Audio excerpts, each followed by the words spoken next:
to the news update on AFRICUNIA television, reaching you from our studio in the nation's commercial capital, Lagos, Nigeria. I am Deborah Ezeh. We begin from Nigeria. The All Progressive Congress yesterday unveiled Senator Kashim Shettima as running mate to its presidential candidate, Asiwaju Bola Ahmed Tinubu. The event, however, did not go without controversy arising from the party's Muslim-to-Muslim ticket. National chairman of the party, Senator Abdullahi Adamu, who performed the unveiling, said the choice of Shettima was done with the full support of President Muhammadu Buhari and critical stakeholders of the party. Adamu expressed optimism that the joint tickets of Tinubu and Shettima would deal the death knell to the religious and tribal fault lines among Nigerians. Referring to his partnership with Tinubu as a Nigerian project, Shettima assured that a Tinubu-led presidency would not discriminate against Nigerians on the basis of religion or tribal background.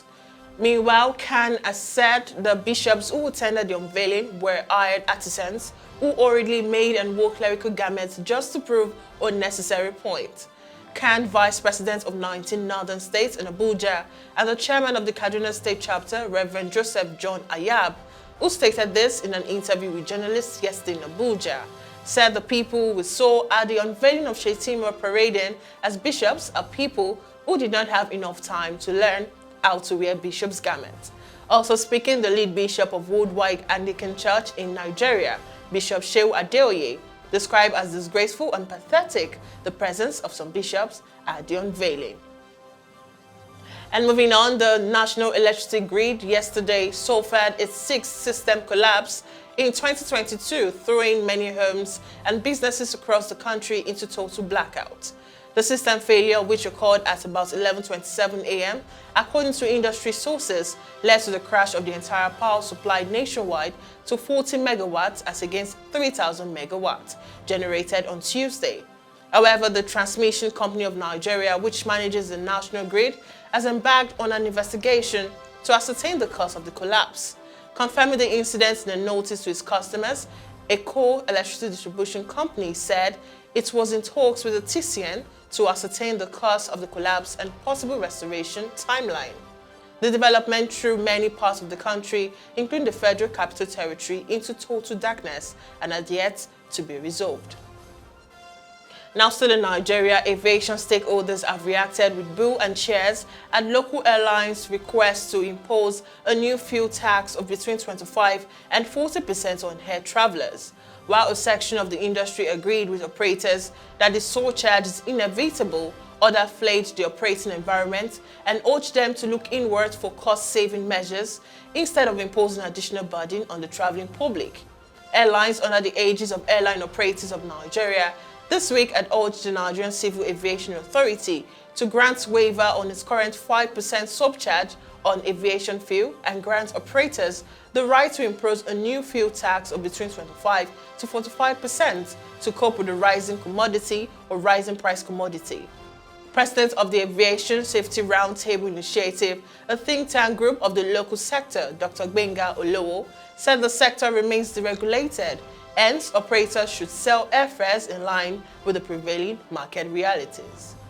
And now away from the Nigerian scene, Mali's military authority dismissed Wednesday the spokesperson for the United Nations Multidimensional Integrated Stabilization Mission in Mali. UN representative Oliveira Salgado is given 72 hours to leave the Sahelian nation. In a statement, the Malian government cited tendentious and unacceptable posts it made on Twitter regarding the case of the 49 Ivorian soldiers arrested in Mali on Sunday, July the 10th. The Foreign Ministry statement slammed Salgado's post as remarks, declaring without any proof that the Malian authorities had been previously informed of the 49 soldiers' arrival. 2 aircraft carrying the Ivorian contingent landed in Bamako's airport, and according to a statement from the Ivory Coast government issued on July 12th, the soldiers operate under an agreement signed in July 2019 between Ivory Coast and the United Nations, and in accordance with the security and logistical support contract signed with the Société Sahel Aviation Service. And still on the African scene, the former ruling coalition in Sudan, the Freedom and Change Declaration Forces, announced that they will form a broad front against the tribal clashes that have led to the death and injury of dozens of people in the country and the hate speech behind them. The leader of the group announced that they will organize demonstrations on 24th July in Khartoum and many cities under the name of One Homeland Sudan to protest the violence between tribes. The announcement comes shortly after a massive protest in Khartoum when police fired tear gas grenades at hundreds of demonstrators who were holding up banners saying no to the killing of Hausas. As of last week, clashes in blue now resulted in 79 deaths and 199 injuries. We now go on a short break, and when we come back, it's updates from the foreign.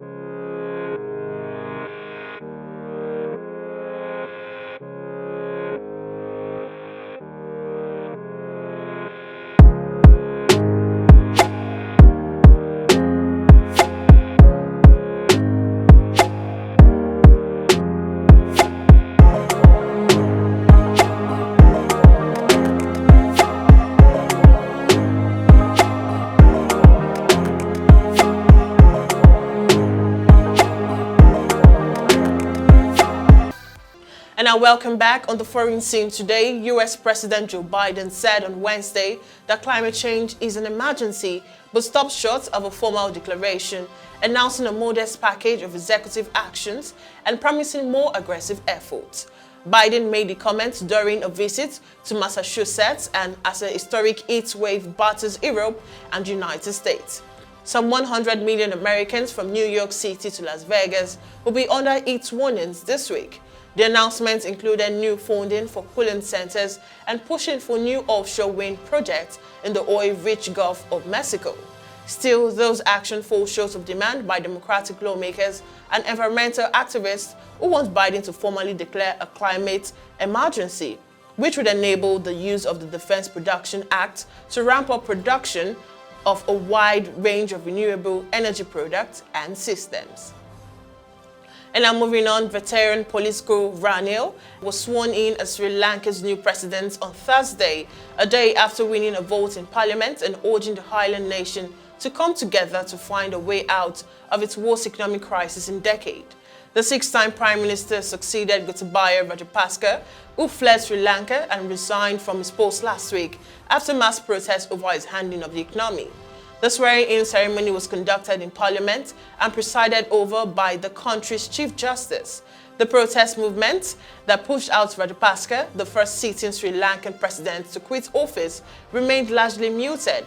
Despite renewed unpopularity among some sections of the population, only a handful of people were present outside the presidential secretariat on Thursday, a colonial-era building that was stormed by a sea of protesters earlier this month, along with the president and prime minister's official residence. Now still on the foreign scene, Russia is resuming supplies of gas via a major pipeline to Europe on Thursday. The pipeline operator said amid concerns Moscow would use its vast energy exports to push back against Western pressure over its invasion of Ukraine. The resumption of the Nord Stream 1 pipeline at reduced capacity following a 10-day maintenance break could take several hours. The pipeline restart came after comments from the Russia's foreign minister showed the Kremlin goals had expanded during the 5-month war. Concern that Russia's supply of gas sent through Nord Stream 1 pipeline could be stopped by Moscow prompted the European Union to tell member states on Wednesday to cut gas usage by 15% until March as an emergency step. And now on to the sports scene. The Confederation of African Football yesterday named the top 3 nominees for all the awards in the women and men categories in the African Footballer of the Year Award Gala, built to hold in Rabat, Morocco tomorrow. The nominees are from the list of players earlier shortlisted by CAF in the men and women's categories.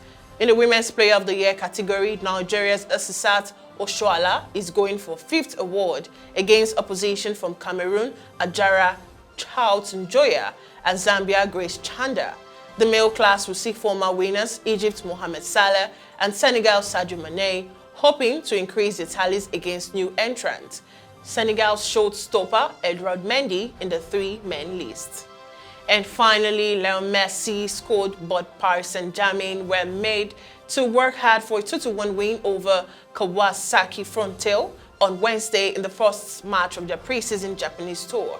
Star forwards Messi, Neymar and Kylian Mbappe all started in new PSG manager Christopher Galtier's first game in charge of his full squad in front of a crowd of 65,000 at Tokyo National Stadium. Messi opened the scoring with a 32nd minute shot, but a much-changed PSG lineup in the second half could manage only one more goal through substitute Arnaud Kalimwendo. PSG will play 2 more J-League sides on the Japanese tour, taking on Rara Reds in Saitama on Saturday and Gamba Osaka in Osaka in the following Monday. We've come to an end of the news update on AFRICUNIA television tonight. Do follow all our social media platforms displaying on your screen to stay connected and updated with news and other programs. Subscribe to our YouTube channel and also link us up on www.africunia.tv. Once again, I am Deborah Ezeh. Bye for now.